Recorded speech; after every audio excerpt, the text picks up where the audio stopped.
Hello everyone, my name is Aman Goswami.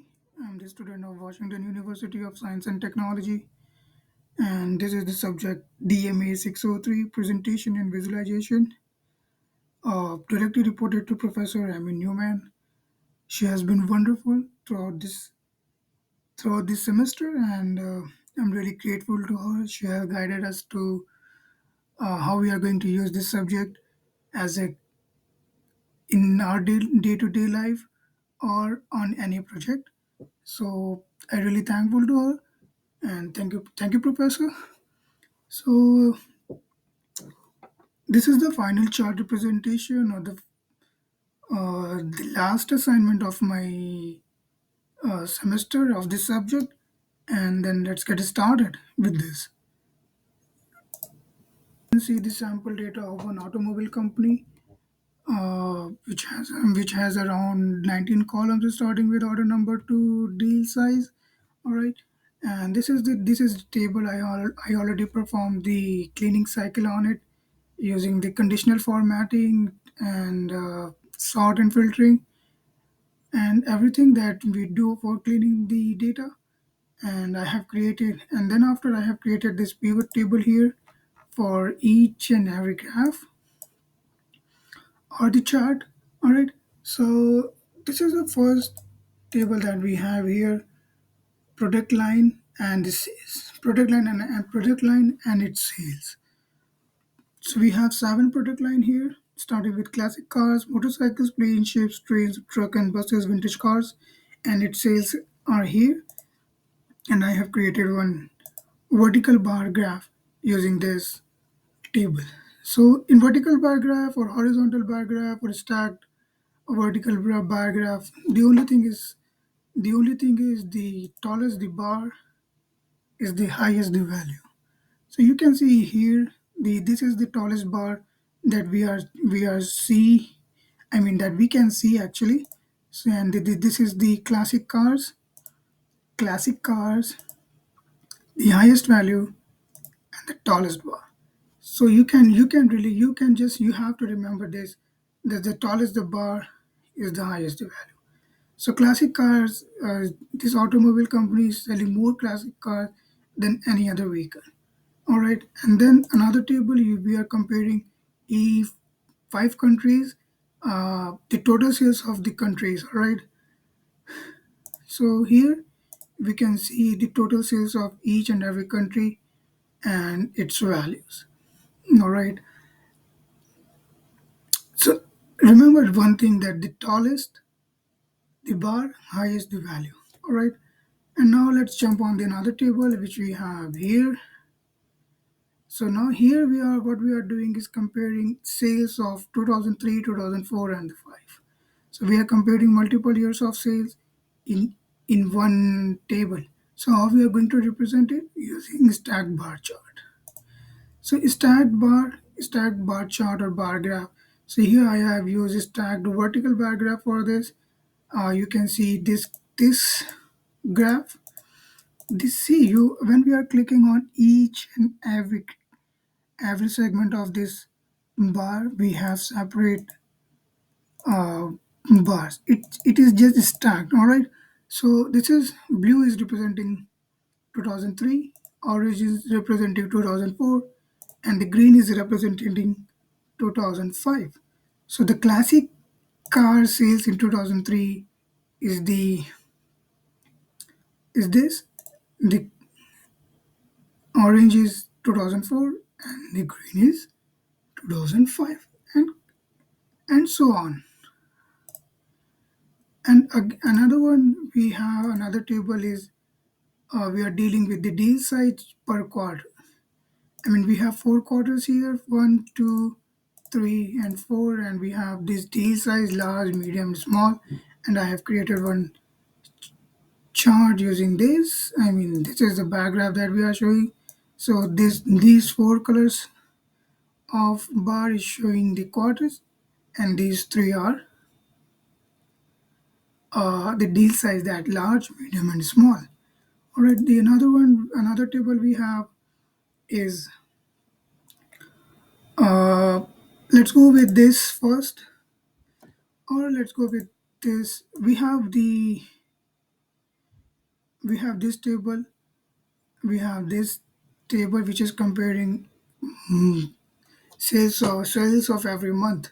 All right, so, this is the sales of every month that we have, and I have created a scatter plot for this. So scatter plot is nothing but so one thing with this scatter plot is you always use a scatter plot when you are sure that the data is not irrelevant, or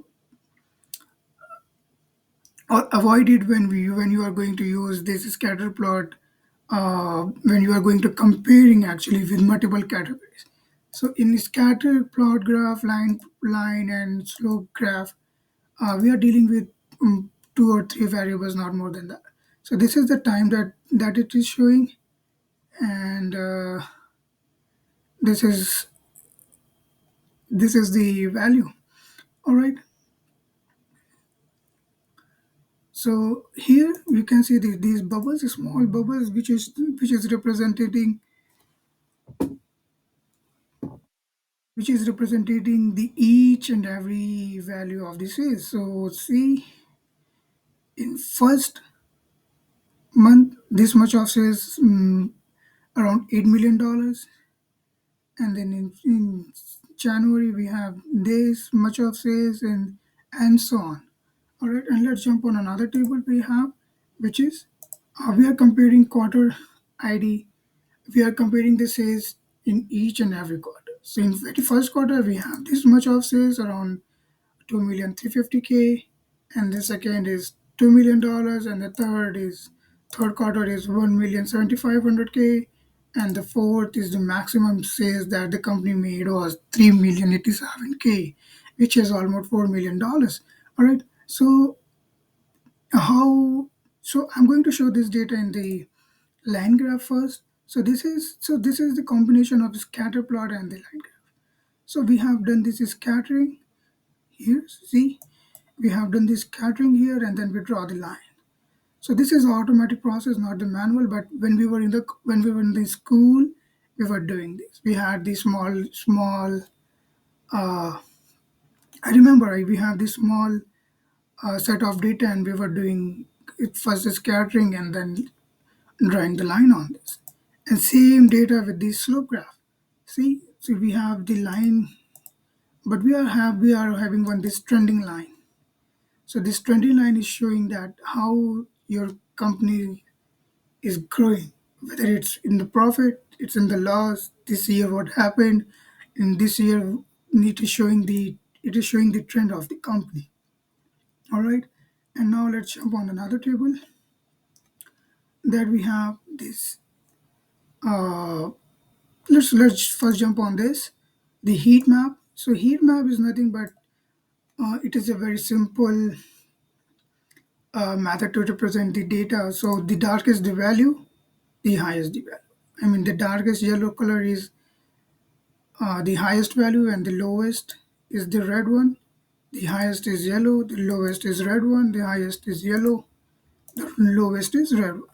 So this is the grand total of classic cars that the company has sold, and this is the grand total of all the vehicles that country has sold in the quarter one. All right. So in dashboard, it will look like this. We have this product line and this table of the heat map. All right, now let's jump on the waterfall chart. So in the waterfall chart, the very first thing that we have to understand is the minus value. So this is the initial start. The negative variable is this the initial starting point in the waterfall chart. So we are starting here. So a waterfall chart is a graphical tool primarily used to show the collective influence of successive positive and negative variables on initial starting point. So this is the waterfall chart that I have made for the sample data, and you can check that how does it look like. We starting with the negative point and going through all of the points. All right, let's jump on another table that we have here, the table. So how the table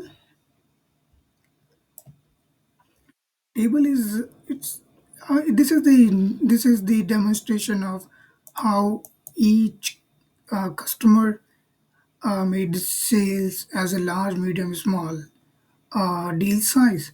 So this is the grand total of that company, that the total of everything that the company had, the customer has made, and this is the total of uh, the only the large of every company, that how what is the size of that sale. So this is the grand total of that. Lee. All right, and now let's jump on the dashboard one, and this is the text value. This is the text. So this is the quantity ordered, the quantity of vehicle ordered from this automobile, and this is the total sales that the company has made. All right, so that is all. This is this. So thank you so much. I hope you will find some value in this video, and I'm really grateful to Professor Amy Newman. Thank you, ma'am. Thank you so much. Bye bye.